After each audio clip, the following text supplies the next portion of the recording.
Nilabas na ng pulisya ang artist-sketch ng dalawang pinag-aanap pang suspect sa pagpatay sa modelong si Julie Ann Rodelas. Saksi si Salima Refran. Nang isa-ilalim sa forensic exam, malinis na raw ang itim na monterong ito na sinasabing ginamit ni J.R. Quiambao sa pagdukot at pagpatay sa modelong si Julie Ann Rodelas.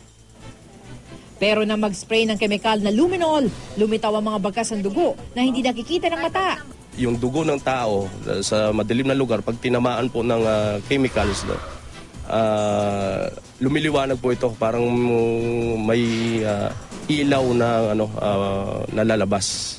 O liliwanag po siya, liliwanag at makikita mo. Kahit na madilim po siya. Kagabi po, in-applyan na po ito ng chemicals na ginagamit sa yung luminol examination na sinasabi.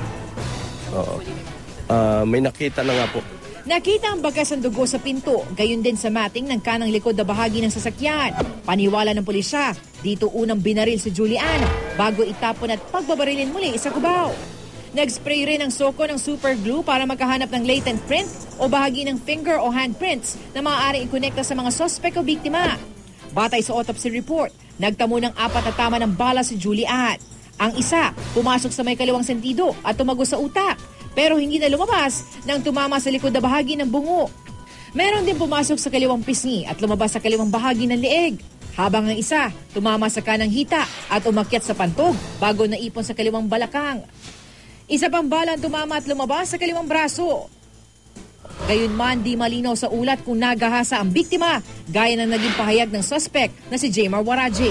Yung technical examination ng soko natin, that is what we want to complete.